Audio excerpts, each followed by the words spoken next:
Can't decide and torn between a romantic, comedy, action, or an indie film to watch for the weekend? Well.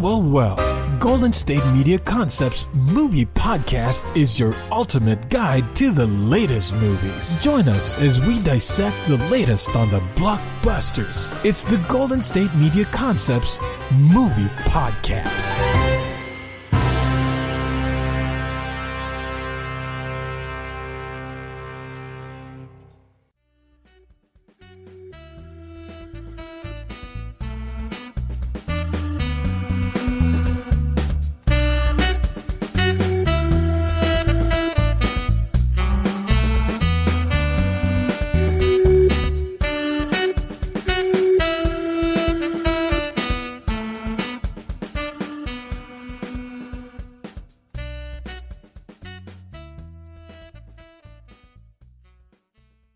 Thank you for tuning into the GSMC Movie Podcast, brought to you by the GSMC Podcast Network. I am your host, Davey Peppers, and I don't know about you, but I am very excited for another hour of talking about movies with you wonderful people. So we've got 3 reviews up on the docket today. First off, we are going to do a review of the controversial new film Antebellum, which recently released on VOD. Then after that, we're going to do 2 reviews for 2 of Netflix's recent films, The Devil All the Time and Enola Holmes. And then after those, we're going to wind a little bit down and talk about the movies that are coming out over the next month or so. We're going to look at the October 2020 film schedule and see if there's anything that strikes our fancy, and if there's anything that I would argue that you and I should both avoid. All right? All right. Let's get into this. So I guess the best way to start a review for Antebellum is with one single word. The one word that I really think describes this film and what it's trying to do. And that word is oof.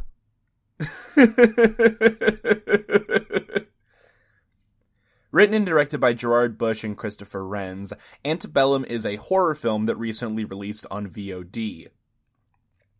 It stars Janelle Monáe, Eric Lange, Jenna Malone, Jack Houston, Kiersey Clemens, and Gabourey Sidibe.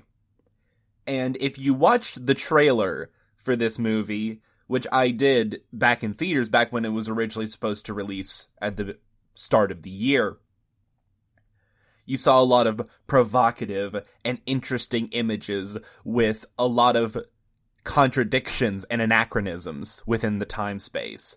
And I was like, oh, is this like a time travel movie? Is this something really weird that is trying to use science fiction horror elements to talk about the connections between American slavery and modern 21st century America? There's a shot early in the trailer where it's on a plantation and people look up. And suddenly there is a modern airplane flying above them. Oh, it's so spooky, and it's so interesting, and it's weird.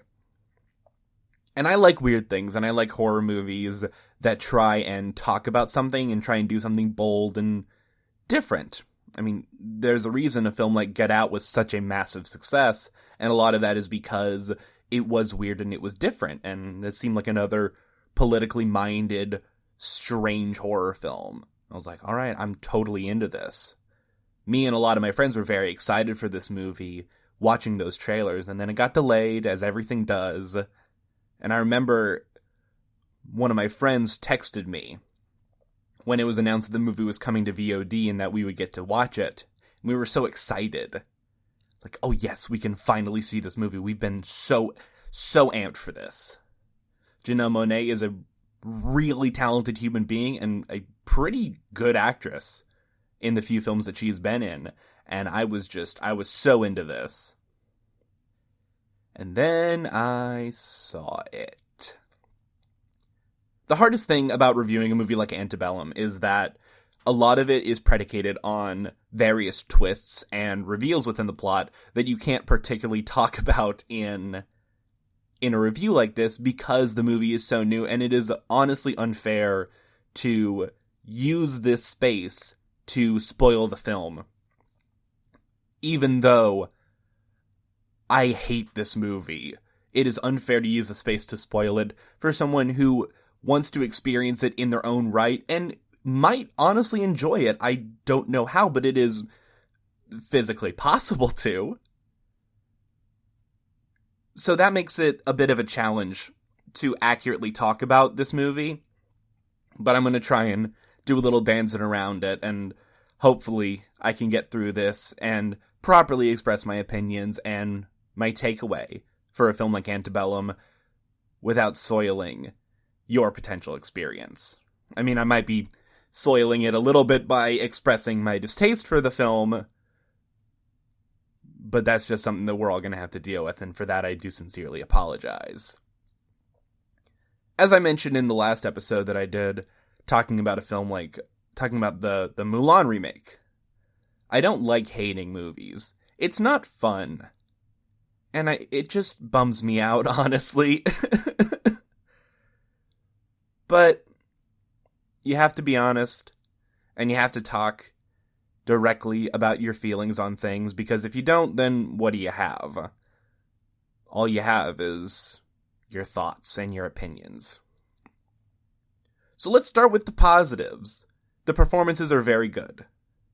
It is a well-shot movie, and a lot of the photography is interesting and atmospheric, and it does a pretty good job, especially in the early sections, of letting you know the severity of what is happening long before the movie plays its hand with the reveals.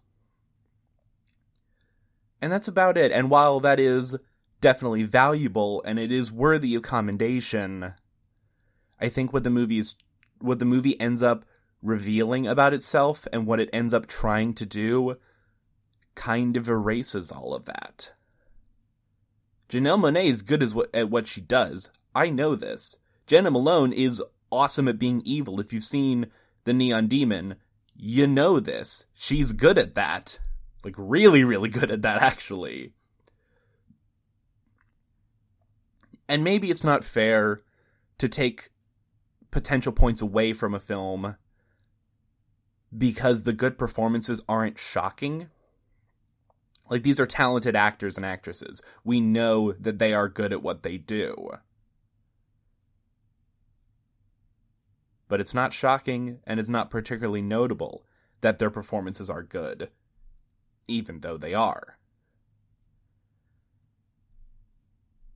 Any movie that opens up on a slave plantation and just goes for it in terms of really, really graphic and hard to sit through imagery is gonna have a tough time, especially if it's not a severe and important drama. Trying to do something like this for more of a genre piece can feel a little tacky. And I will say this, the time travel stuff that I thought was in the film is not in the film.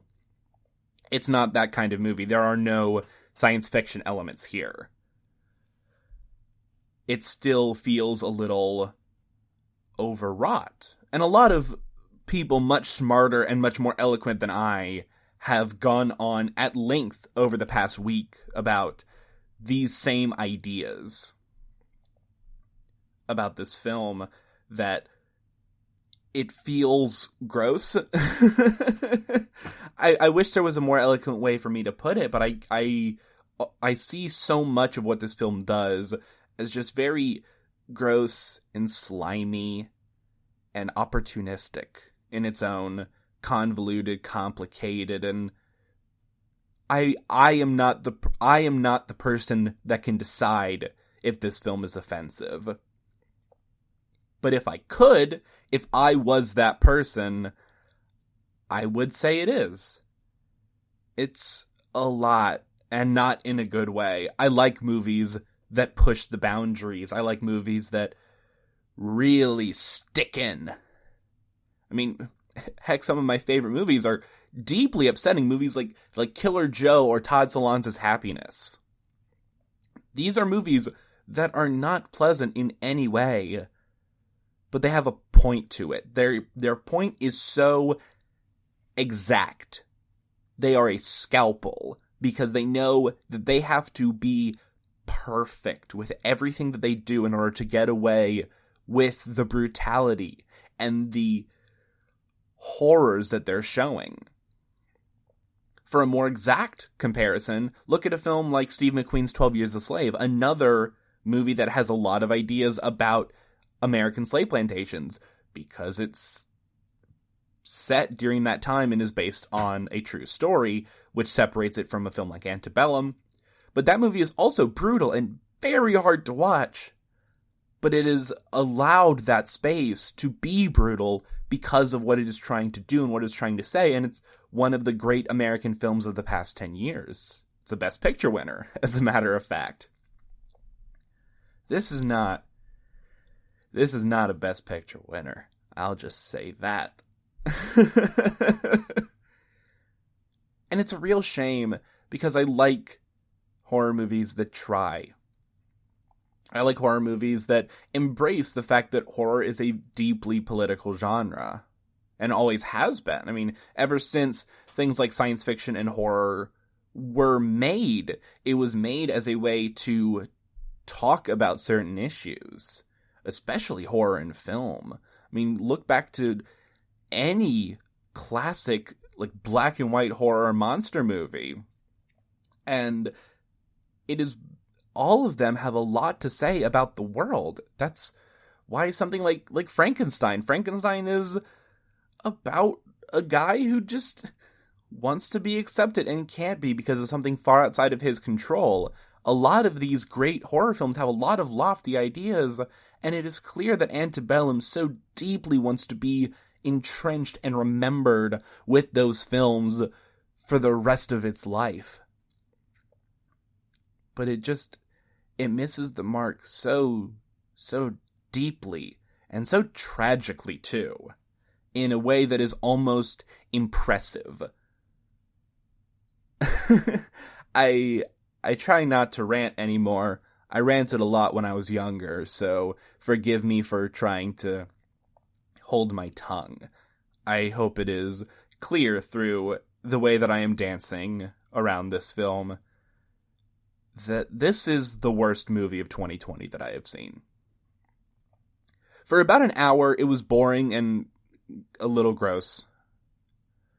And then when the film shifts, and the actual plot of the movie is not revealed until about 55 minutes into an hour and 45-ish minute movie.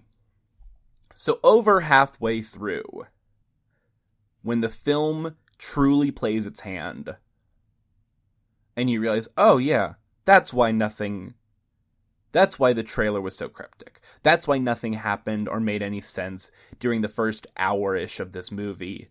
Because when the hand is revealed, when the twist comes, and when the shoe drops, it is baffling. I'm glad that this movie premiered on VOD because I was able to pause it and text some of my friends who had already seen it and ask, what the heck is happening in this movie? Am I going crazy? Am I losing my mind? Why is this a thing? But no, I wasn't losing my mind, at least not in terms of what I was seeing and hearing in the film. There is a small part of me, and this is the Schadenfreude in me, that is deeply upset that this movie was not released in theaters, because the concept of seeing this movie in a packed show on that Thursday night early screening that I love to go to, and seeing the room around me shift and contort would have been one of the great pleasures of being alive. I got close this year when I went to go see Fantasy Island in theaters. There were a few moments where you feel the room change and you feel the air shift with just oh, they're really doing that, aren't they? Huh. Yeah, this is terrible. And, oh, I love that feeling so very much, and I wish I could have felt that with Antebellum, because then I would have had something remotely positive to think about when I thought about this movie, but the only thing that I have positive to think about is the experience of me in a theater in February and March watching the trailer and going, I think that movie is really going to be something special. The cast is great. The ideas seem interesting. The trailer is super cryptic and not giving anything away. And I don't know what this movie's going to be, but I can tell it is going to be something really, really special. It's not. Unfortunately. It's tacky. It is mean-spirited. It throws images and a lot of really horrible things out just for the sake of, well, this is bad.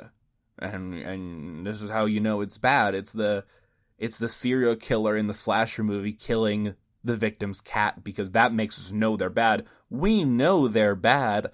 I don't want to see that.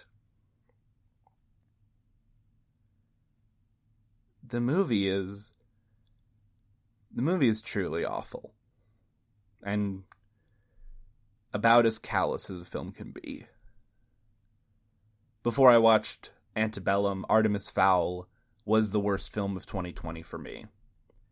And I almost feel bad now being as cruel to a film like Artemis Fowl, because while it is a badly made and broken and pandering film, at least it doesn't spend its time to make the world an actively worse place. It makes it passively worse by wasting people's time and money, but it doesn't make it actively worse.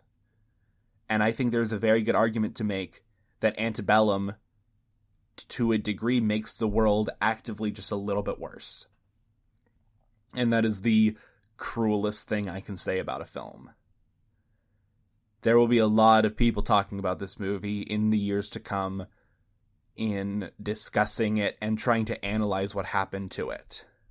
And it will probably be on a lot of listicles of the worst movie twists of all time. And that will probably happen very, very soon.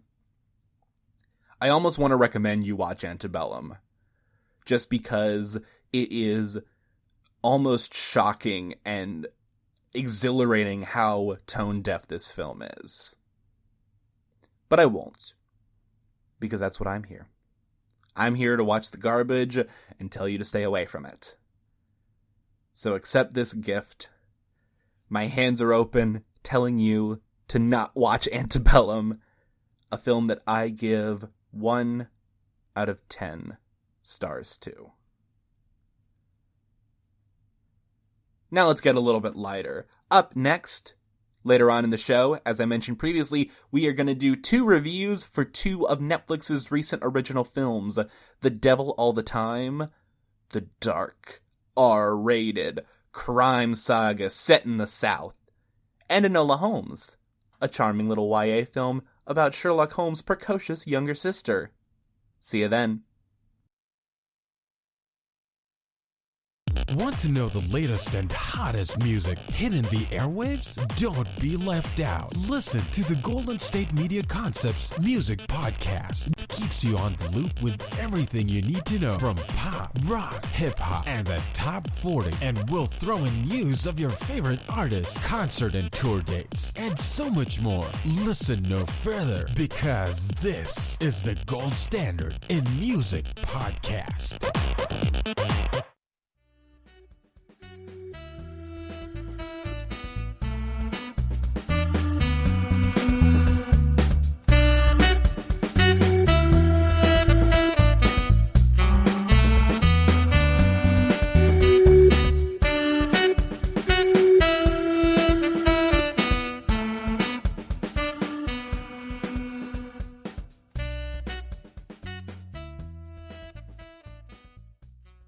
And welcome back. Now we're going to wash off the stink of that last film, and we're going to move on to a recent film released by Netflix, a prestige drama that is trying to make a little bit of a play towards, if we have the Oscars this year, trying to make a play towards those.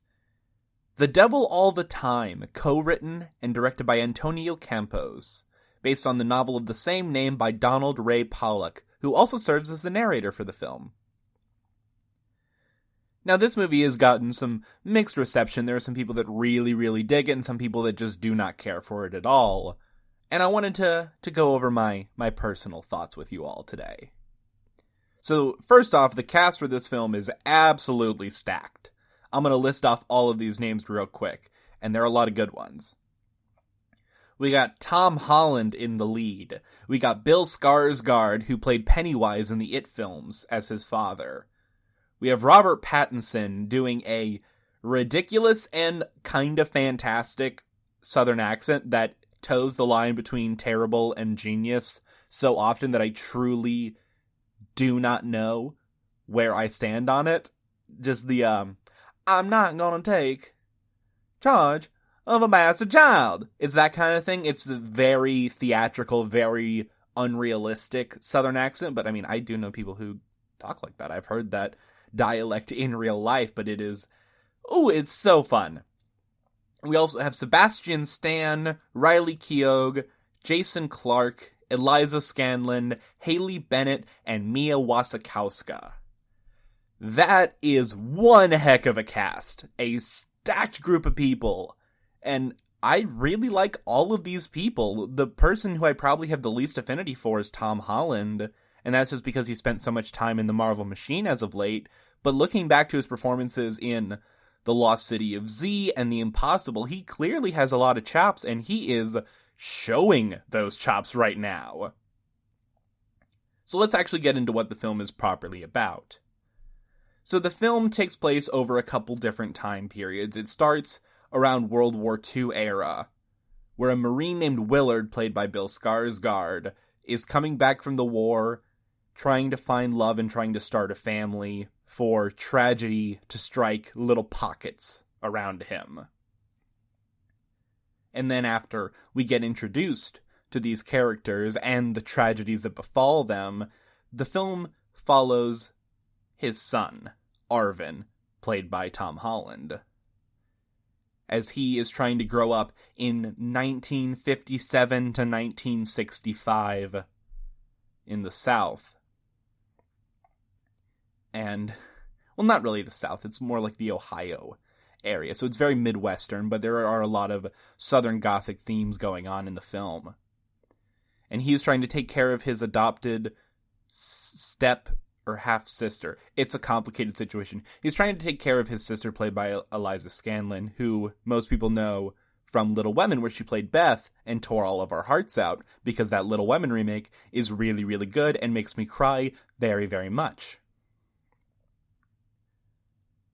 But he's trying to survive, take care of the people that he loves, as insidious forces of evil, of misuse of religion, of an abuse of power start to crawl in near him and near this town.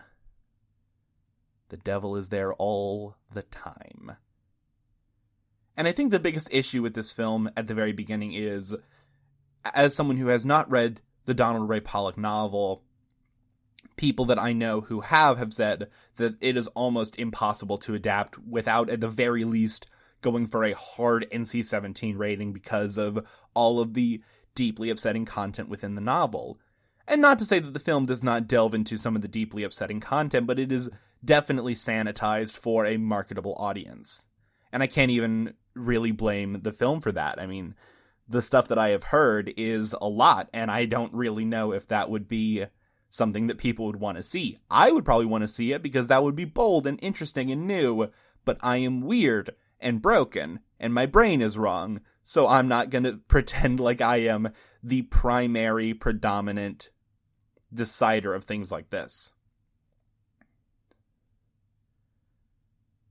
But going through the plot as it kind of ebbs and weaves throughout a bunch of different characters, often not telling you what certain characters have to do with the story of Arvin until an hour and a half to 2 hours into the film, it is interesting and it is compelling, if for no other reason than the fact that Antonio Campos is a very good director who knows exactly what to do with the camera to make you constantly interested in the frame, and knows how to direct performances to make them, if not entirely realistic, especially in the case of someone like Robert Pattinson, but to make them magnetic. To make them the kind of performance that you have to watch. It's the power of cinema as something that is not what life is, but what life feels like. And that's what I really like about Campos as a filmmaker. In 2016, he made the film Christine with Rebecca Hall, the true story of a reporter in the 70s who took her own life on the air. And it is a spectacular film. Far, far better than The Devil All the Time, even though I do find a lot to like about this movie. But if you haven't seen Christine, you should absolutely check it out. And between Christine and this film, I am now more and more interested in discovering the previous films in Campos' catalog, films like After School and Simon Killer. The problem with a film like The Devil All the Time is that while Campos is an incredibly proficient and talented director, he is not as succinct and he is not as exact with his talents as a writer. The film is co-written by him and his brother, Paulo Campos, and it is around 140 minutes long, and while there is enough content in the film to sustain such a length, you can definitely feel the weight of the time and the weight of the importance that the movie has brought upon itself, starting to crush it and starting to break the load-bearing pillars that hold the film up. It's interesting that a film like this is being released by Netflix, that it is a Netflix original film, almost because that is how people would have discovered it anyway. Like, it would have been a failed Oscar contender that got pushed onto Netflix for a small deal to try and recoup some of the costs, because this does not look like a cheap film, if for no other reason than to pay for the exorbitant cast. So yeah, people would have found this at some point, and a lot of people will probably watch this movie and go, yeah, that was pretty good, I like that, that was a nice little drama. And I respect that, and I get that. And that's good. The movie is good, ultimately. Which is interesting. Because why am I not more hyped on this movie? Why do I not sing its praises? Even if I don't absolutely love the movie, it is an adult, long, serious drama with a huge cast that is getting a lot of attention. And that is a fantastic thing.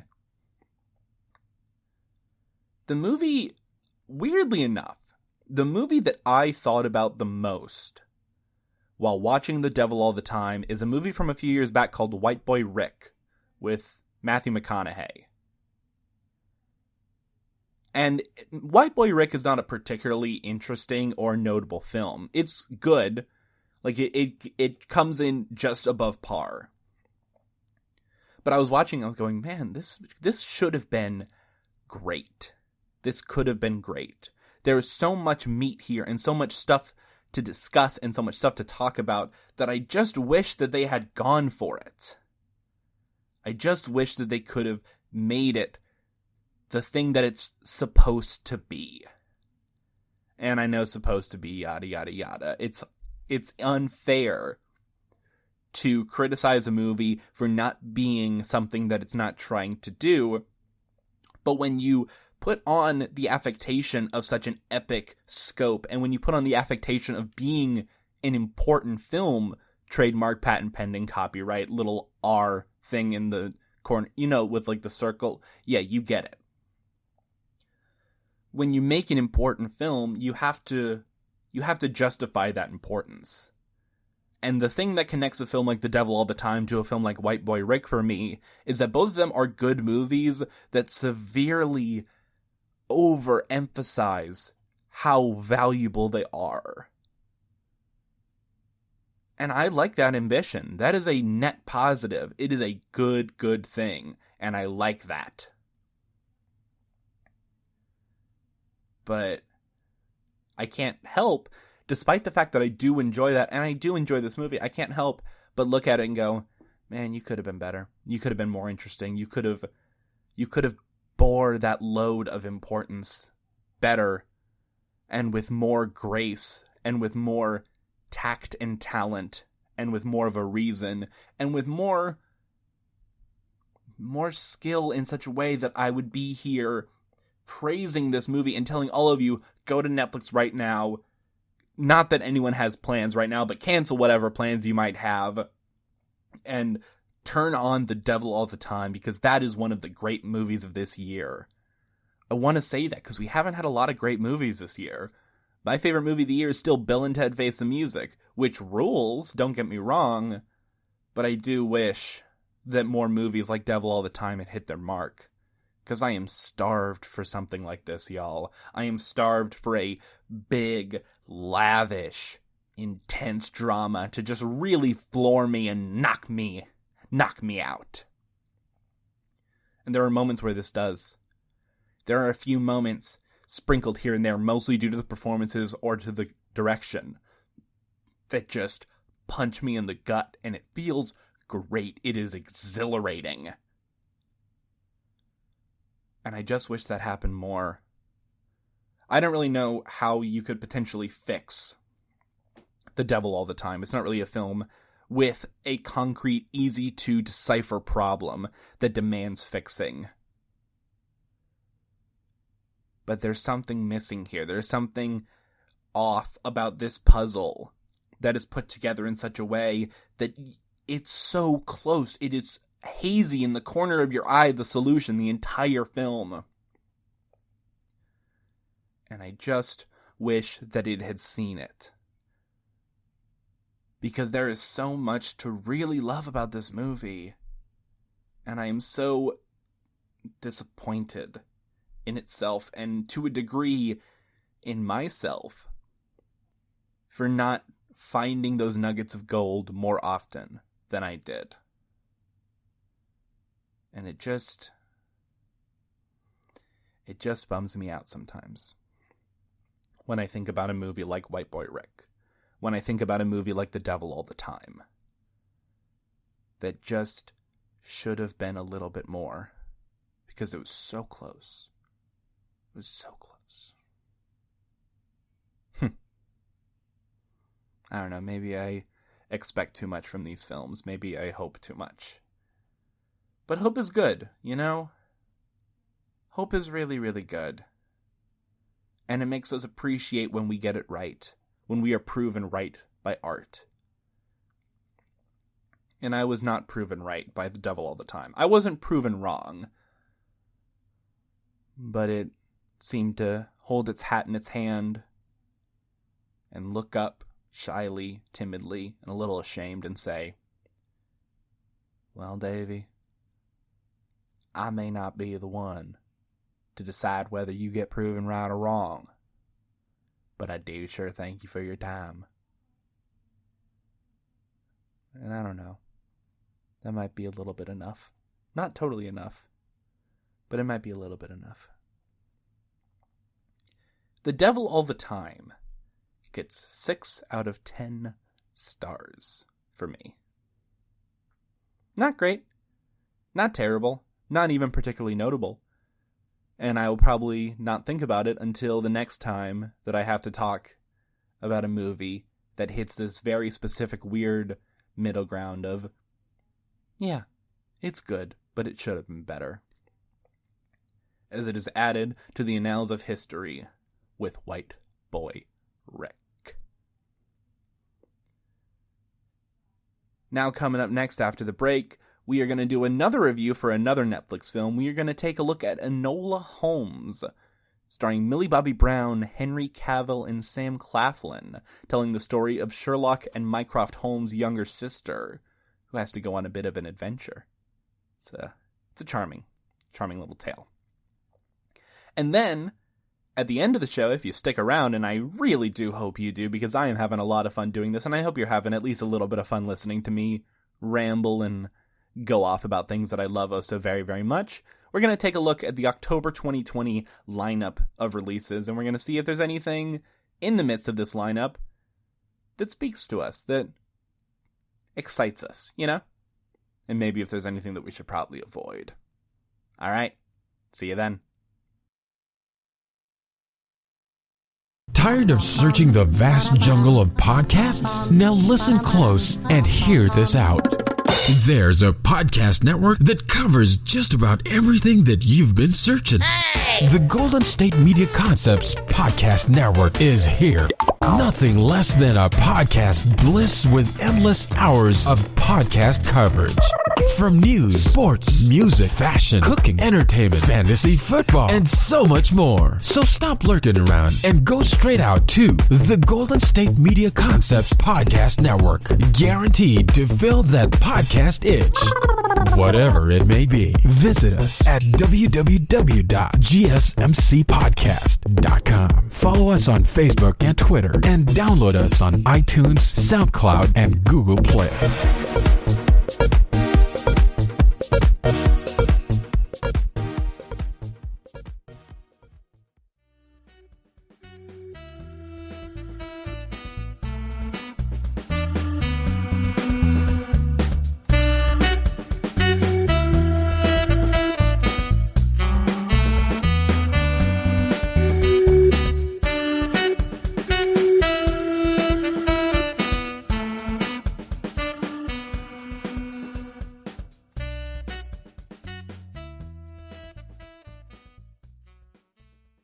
And welcome back once again. Our third and final review of the day is going to be for the Netflix film Enola Holmes. Directed by Harry Bradbeer and written by Jack Thorne, based off of the book The Enola Holmes Mysteries, The Case of the Missing Marquez by Nancy Springer, the first book in the popular Enola Holmes Mysteries young adult series. The character of Enola, played here by co-producer and star Millie Bobby Brown, is a creation of Springer, as she was not found in the original Conan Doyle novels or any of the subsequent adaptations of the famous Holmes character. She is the youngest sister of the Holmes family, far younger than her older brother Sherlock Holmes, played by Henry Cavill, and her oldest brother, Mycroft Holmes, played by Sam Claflin. The mother of the Holmes family is here played by Helena Bonham Carter, whose sudden disappearance on Enola's 16th birthday sets her out on a mission to A, not be put in a prestigious young women's academy that her oldest brother Mycroft very much wants her to be in, as well as to find where her mother has gone and what she is up to, as she slowly starts to figure out some very radical and potentially dangerous ideas that her mother has in late 19th century England. The most interesting thing for me off of the bat in watching this family adventure mystery film, yes, it is rated PG-13, but it's for some violence, which doesn't even seem like a real rating. It is designed for a family generally wide audience. At least that's how I see it, but I was also a very, very big Holmes fan as a kid, and I would gobble up anything I could. This is very similar in the vein of something like Young Sherlock Holmes. I mean, it's basically the same movie, just with a new character as opposed to a younger Sherlock. Because Enola pretty much fits the exact same structure as Young Sherlock Holmes. She is precocious and emotional, far more emotional than Sherlock is, or in the case of Young Sherlock Holmes, would grow up to be. And she has to use that to her advantage in this world.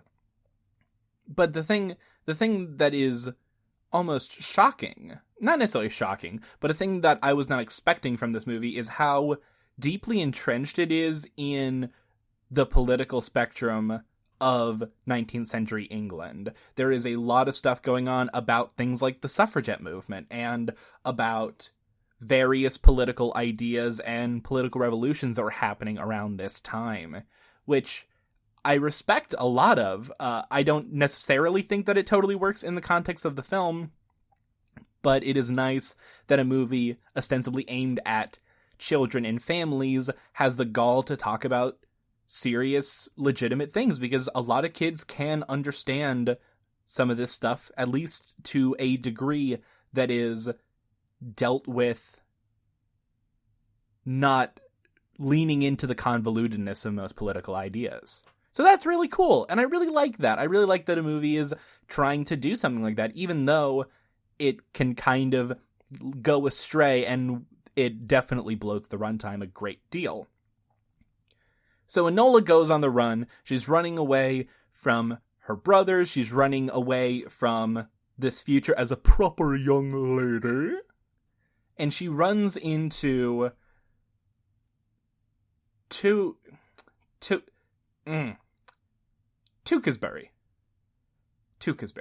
Yeah, that sounds right. I watched the movie last night, and even then it still is hard to properly figure out the name. She runs into Tewkesbury, a young lord-to-be who is going to be the deciding vote of one of these popular political revolutions that is happening in London. He's being hunted, she's being chased, and so they go on the run together, trying to escape various people trying to either kill them in the case of the young lord, or put them in a proper young ladies' school in the case of Enola. The biggest issue with this film is that it is 2 hours long, and it should have been 90 minutes. There is nothing in this film, at least from my perspective, that is particularly not worthy of being there, but the simple fact that it is such a breezy and kind of lighthearted movie really starts to grate when you see how much stuff is in here. It is very clearly adapted from a young adult novel because it has the exact structure of one, with a lot of additional content and stuff to flesh out the story. It is not shocking to me why people love this series. It's not shocking to me why Millie Bobby Brown loved this series. She loved it so much that she is the predominant reason why this movie got made, because she wanted to play this character so much.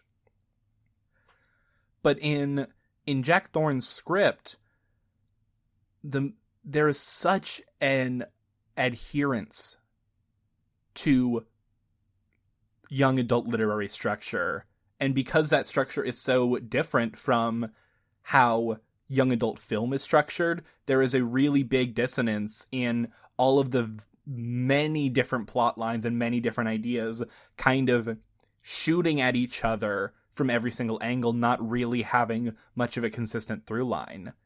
I can almost say that I wish this was a miniseries or even just a full series, because there are a lot of stories in this franchise. I think there are 6 books.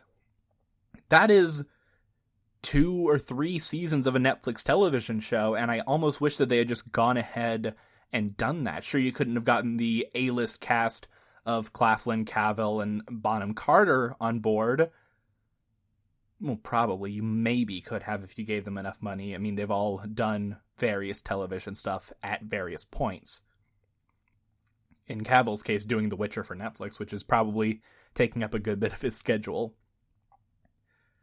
But the movie is so condensed and so fast-paced that the structure really starts to fall apart. But the positive thing is that because it is so fast-paced and it moves so quickly, it is hard to ever sit and feel the fact that it's kind of going off the rails in the complete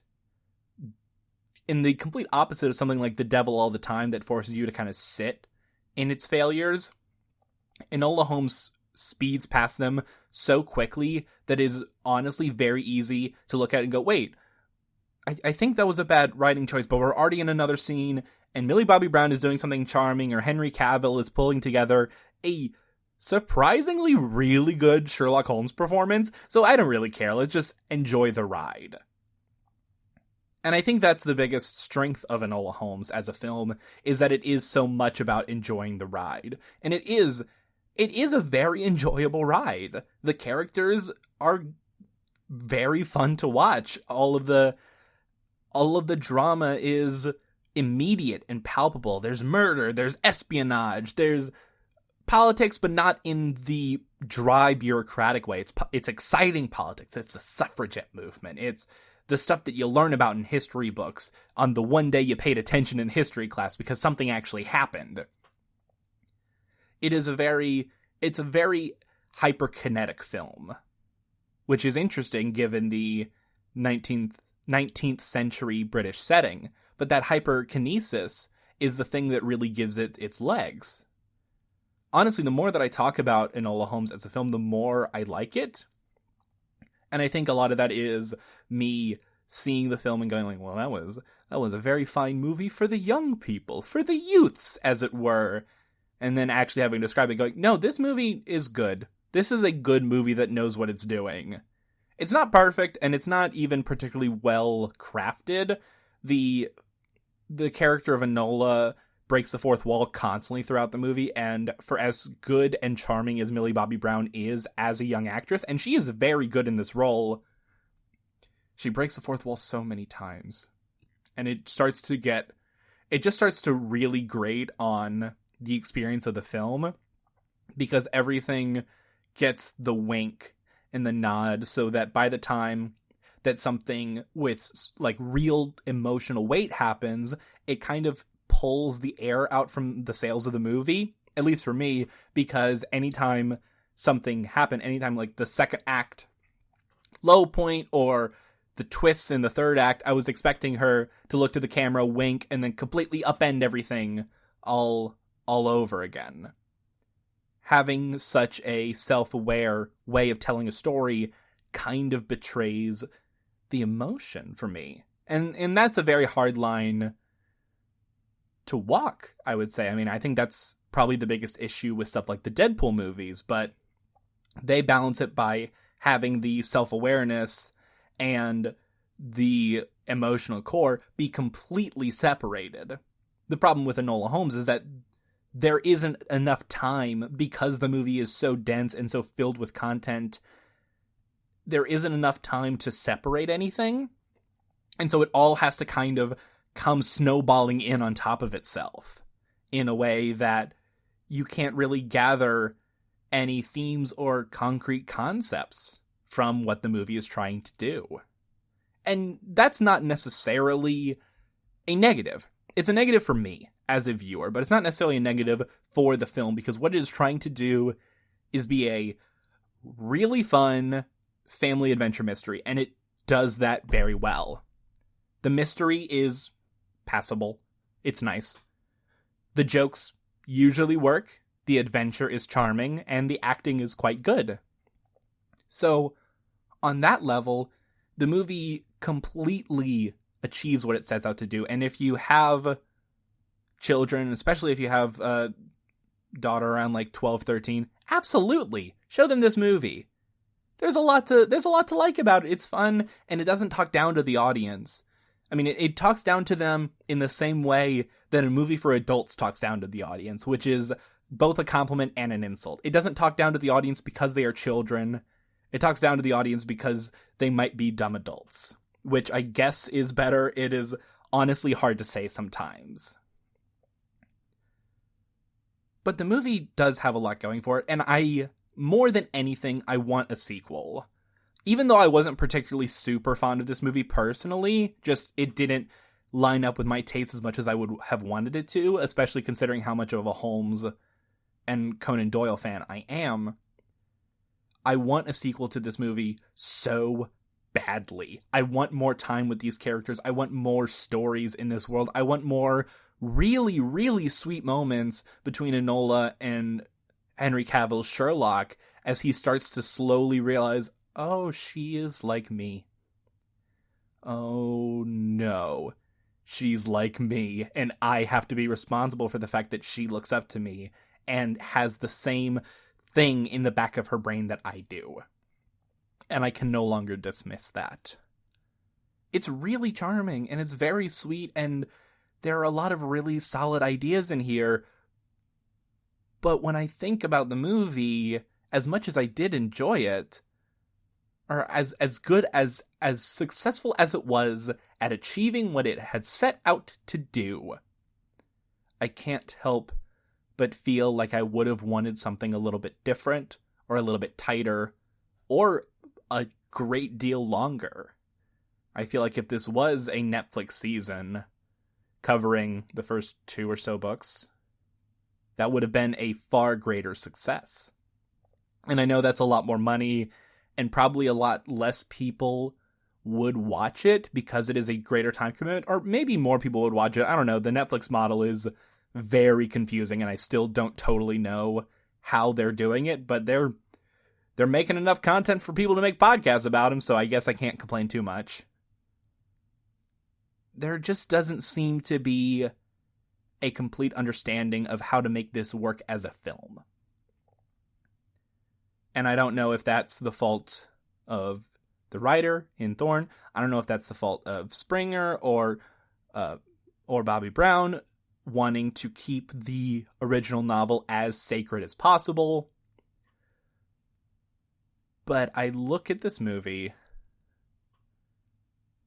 and I just wish it wasn't exactly the way that it is. It's not bad. It's not bad at all, actually. But it's just not... It just doesn't hit it.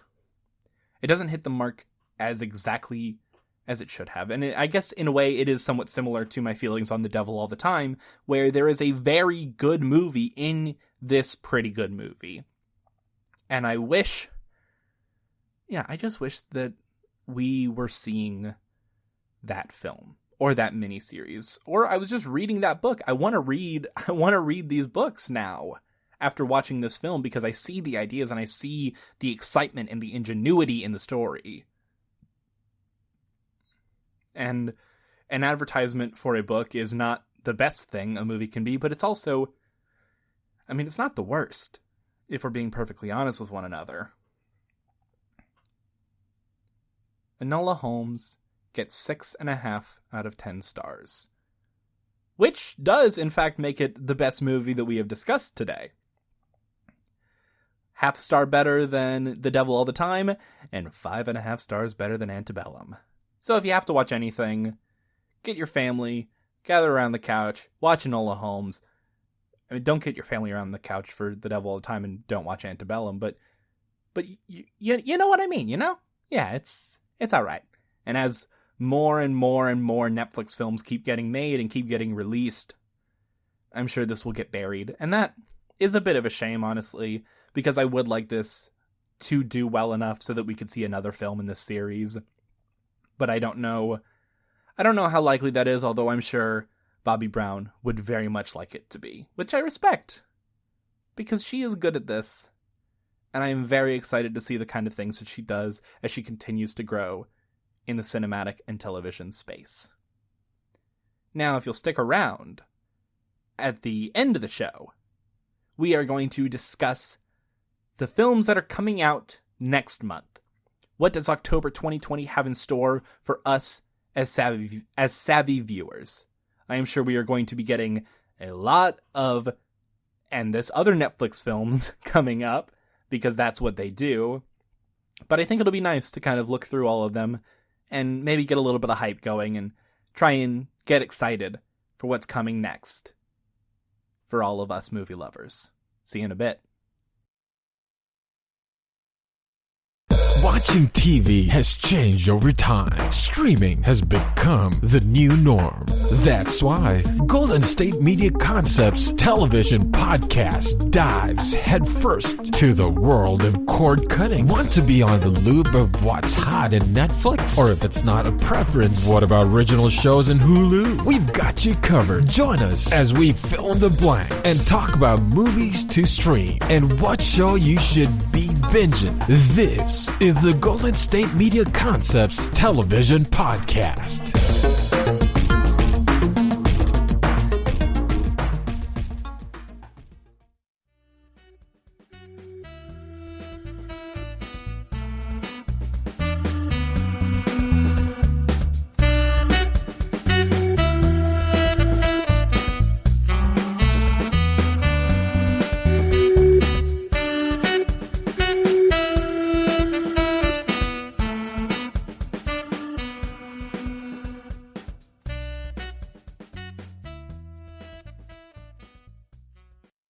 I just want to go ahead and say thank you guys so much for sticking through to the end of this episode. After the Antebellum and Devil All the Time and Enola Holmes reviews, what we are going to do to finish out this hour is we are going to talk about some of the movies coming up in October 2020, because there are a lot of interesting films, both on the good and the bad sides of the spectrum, that I would like to take a look at real quick. So first off, on the 2nd of October, we have 3 releases. We have Spontaneous, an American comedy that is seemingly a high school romance film where high school students will spontaneously explode and combust in the midst, which it seems very interesting, and I'm excited to take a look at this film. The level of violence and action in the trailer seemingly really shows that hopefully this will be something potentially interesting and something potentially quite fun and quite weird. My biggest issue is that the writer and director of the film is Brian Duffield, who was one of the writers for Underwater, which came out earlier this year, which is a very good movie, and was the original writer for Jane Got a Gun, which I quite enjoyed. He was also the writer for The Babysitter, which I know a lot of people love, but I personally really, really disliked. So I am a little bit concerned as to what's going to happen with this Catherine Langford starring comedy, but I hope that I am proven wrong, because being proven wrong is good. Then we have On the Rocks, the new Sofia Coppola movie with Rashida Jones and Bill Murray. Not a lot is there to really be said about this movie. It recently premiered on the Digital New York Film Festival, and some people seem to like it quite a bit. I'm a big fan of Sofia Coppola's work, so I'm excited for this movie to come out. And I'm sure we'll be here to talk about it come the week passing October 2nd. Well, it's in theaters on October 2nd. It's coming to digital streaming on Apple TV Plus on October 23rd, so I suppose that's when we'll be talking about it. And then finally on October 2nd, we have Death of Me, a Darren Lynn Bousman film. He's a relatively prominent director in the horror scene, especially around the mid-2000s. And there's not technically a whole lot to be said about this movie right now, but October is the spooky month, and I like the spooky movies, so I will take any chance that I can get to go over these sorts of titles. And then, speaking of Halloween movies, ? On October 7th, Netflix is releasing Hubie Halloween, an Adam Sandler joint. I am not terribly excited for this because I don't like these movies. They're not good. But I will watch it because I watch everything basically at this point. So maybe that's going to be terrible, and maybe I will come to absolutely regret my time with Hubie Halloween, but we will see. And then 2 days later, on October 9th, we have Honest Thief, a Liam Neeson old man action movie. I, despite myself, kind of like a lot of these movies. I really dug Unknown. Nonstop is a good bit of fun. Run All Night is a pretty good movie that got absolutely no attention and no love when it was released, which I think is an absolute shame, which is interesting because I don't think the Taken films are terribly good, but everything that has come in the wake of the Taken films, I have surprisingly been really into. I think a lot of these movies are cheesy, silly fun, and I think that there is something to be said about being excited to a degree for these films. Also, The Commuter and Cold Pursuit were also quite a good bit of fun. So Liam Neeson, in the wake of kind of the Taken Liam Neeson renaissance that he's been having, has been making some fun stuff, and I don't know if Honest Thief is going to be another one of those, but here's to hoping, you know? And then we have The War with Grandpa on the same day on October 3rd. This is a Robert De Niro family comedy, and it does not look good, but it's based off of a book that some people enjoy, so I am very, very cautious walking into this one. But I figured I'd let people know just in case they have family members that are excited to potentially watch this movie once it hits VOD on October 9th. Then, the week later, on October 16th, we have a film I am very, very excited for, The Trial of the Chicago 7, a film written and directed by West Wing and The Newsroom creator Aaron Sorkin. It follows the Chicago 7, a group of anti-Vietnam War protesters who were charged with conspiracy in 1969. And This cast is absolutely stacked, y'all. Sacha Baron Cohen, Joseph Gordon-Levitt, Michael Keaton, Frank Langella, John Carroll Lynch, Eddie Redmayne, Mark Rylance, and my boy and recent Emmy winner for his role as Kendall Roy in the magnificent HBO series Succession, Jeremy Strong. I am so excited for this movie. Even though I wasn't crazy on Aaron Sorkin's last directorial effort, Molly's Game, I like him as a writer a great deal, and I am excited to see what he does with this story. Also on the 16th, we have Clouds, a Disney Plus release, and it's not a Mulan $30 extra release, so you don't have to worry about that. But the thing that interests me about this film is that it's directed by Justin Baldoni, whom most people will probably know as the actor who played Raphael on the CW show Jane the Virgin, which is quite good. Baldoni's last directorial effort was a movie called 5 Feet Apart from a few years before, which was way better than it had any right to be. I was stunned at how much I connected with and enjoyed 5 Feet Apart, so whilst the Disney Plus platform and the synopsis of this movie doesn't seem particularly interesting, I am excited to see what he does next as a director, to see if 5 Feet Apart was a fluke or if it is something interesting, and if that he is becoming an interesting director to take a look at. Then, that same day, we have a Tyler Posey and Donald Sutherland starring horror film Alone. It is a zombie apocalypse movie. There is not a lot to be totally said about it, just that it is being released on VOD on October 16th, 2020. I have a sneaking suspicion that this is one of those movies that would have been straight to VOD even if there wasn't a pandemic, so maybe we shouldn't be terribly excited about this movie, but I've been wrong before, and I've been far wronger than I would be if I was wrong about Alone. Man, October 16th is a relatively stacked day for movies. Hopefully all of these will be coming to video on demand in some form or fashion for people like myself that do not want to leave their homes in this time. I mention when they say specifically, but hopefully it's kind of implied at this point that all of these films will have at some level a VOD release. Of course, they could go the Tenets and New Mutants route, but if you listen to the previous episode that I did, you would know my feelings on that matter. Next, we have The Courier, a Benedict Cumberbatch and Rachel Brosnahan starring historical drama. I don't know a whole ton about this. There isn't a ton of information on it, but it premiered at Sundance, and people seem to like it well enough, so I mean, that's good enough for me to watch it. Not that I have terribly high standards with what I'm going to watch. Because, as I said, I'll watch anything. I watched Antebellum, y'all, On the 21st of October, Netflix is releasing a remake of the Alfred Hitchcock classic, and the only film that Hitchcock won Best Picture for, as a matter of fact. Fun fact there. Rebecca. Technically not a remake and more just an adaptation of the novel that the 1940 Hitchcock film is adapted from, but it is using the metatext of the Alfred Hitchcock film. It is ostensibly a remake of that film, even if it is solely, in name at least, an adaptation of the novel.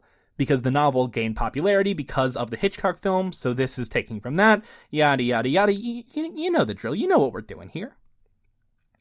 And so this film is being directed by Ben Wheatley, who is one of the most interesting directors working today for my money. He made Down Terrace and Kill List, both of which I still need to see, and that is on me that I haven't gotten around to watching them yet. But he made Sightseers, which is a fantastic little, comedy thriller that I really liked from 2012, as well as A Field in England, the deeply weird High Rise, which I still don't know if I like or not, and Free Fire, which is a good bit of fun. He also made Happy New Year, Colin Burstead, which I still need to watch as well. A lot of these movies can sometimes fall under your radar, but I think I'll be catching up on a lot of Wheatley's films that I might have missed in the lead up to Rebecca. So maybe, when it's about to come out, we can do a segment on Ben Wheatley movies, because that would be fun, right? I think it would be fun. I don't know if you think it would be fun. I hope you do, because that would be really nice, and we could all have fun together, and it would be good. And all right, let's keep moving on. So October 23rd, we have another Netflix film, Over the Moon, which is an American-Chinese CGI animated comedy, which stars Philippa Soo, Ken Jeong, John Cho, Margaret Cho, and Sandra Oh.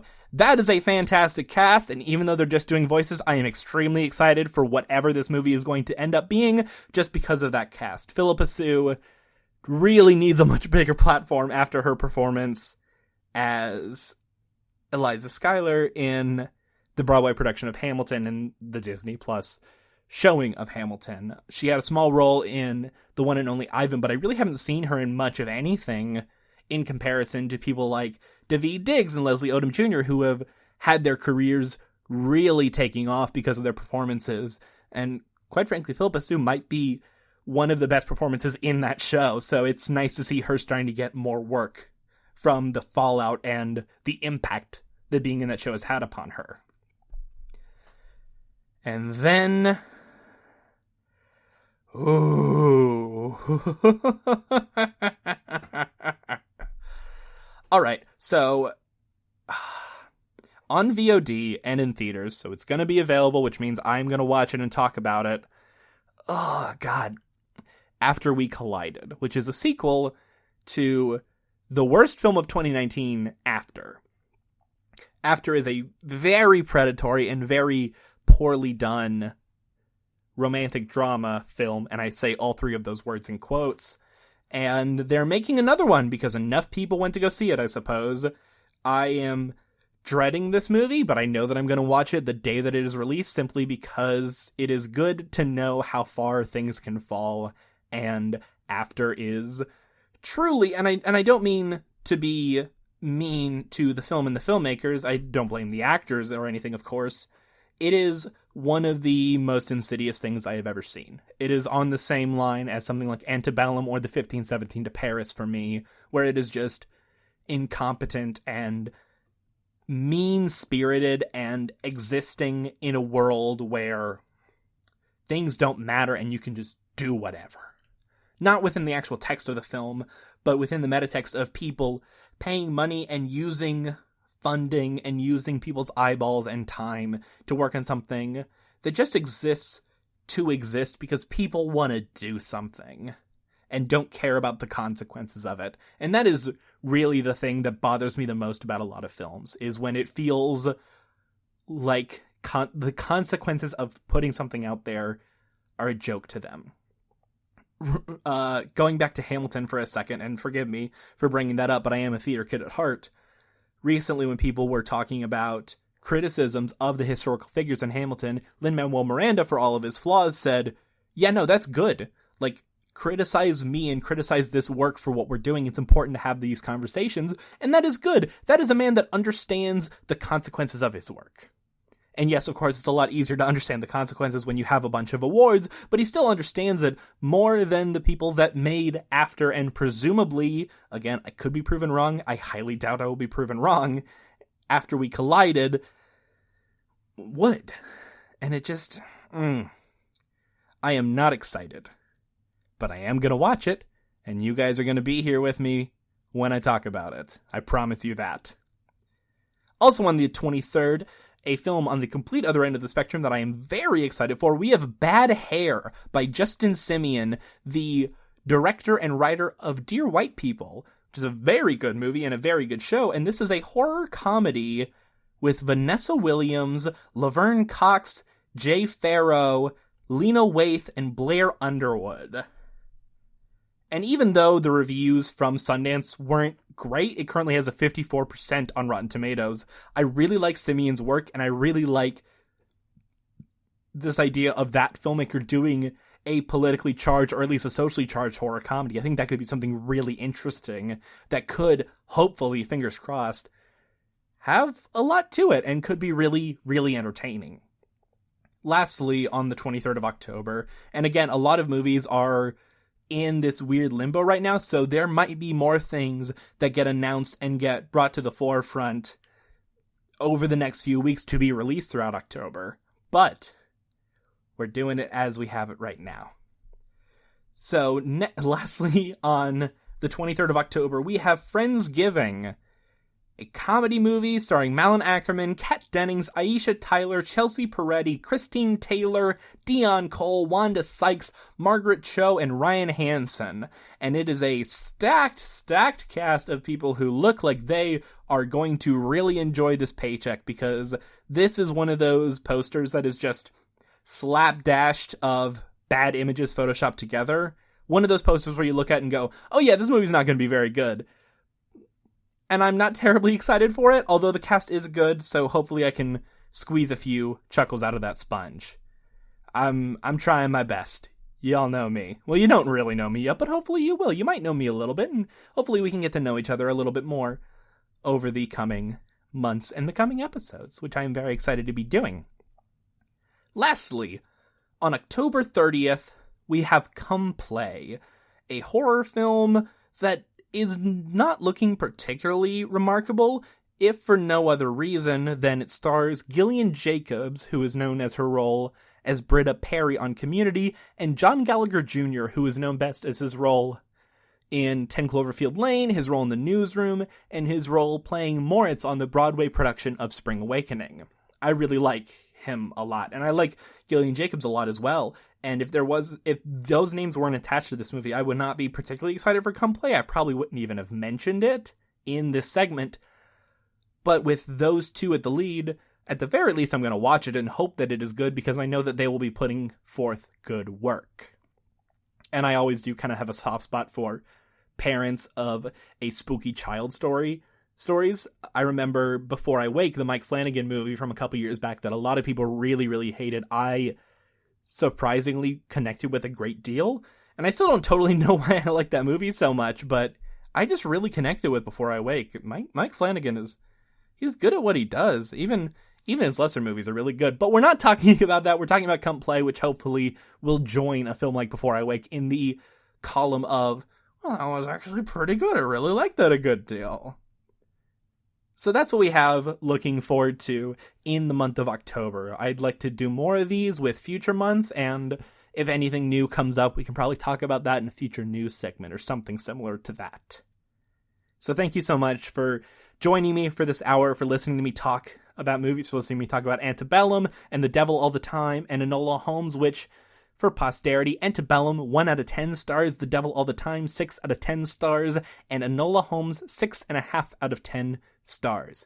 Just in case you forgot, in case you want to know if any of those films would be ideal for your viewing tonight. Thank you so much for listening to the GSMC Movie Podcast, brought to you by the GSMC Podcast Network. I would like to ask that you please remember to subscribe to the show, and if you could please write a nice review, that really helps us out. Also, if you could please follow us on Facebook, Twitter, and Instagram, that would be deeply appreciated. Thank you so much. Have a great rest of your night. Bye. You've been listening to the Golden State Media Concepts Movie Podcast, part of the Golden State Media Concepts Podcast Network. You can find this show and others like it at www.gsmcpodcast.com. Download our podcast on iTunes, Stitcher, SoundCloud, and Google Play. Just type in GSMC to find all the shows from the Golden State Media Concepts Podcast Network, from movies to music, from sports to entertainment, and even weird news. You can also follow us on Twitter and on Facebook. Thank you, and we hope you have enjoyed today's program.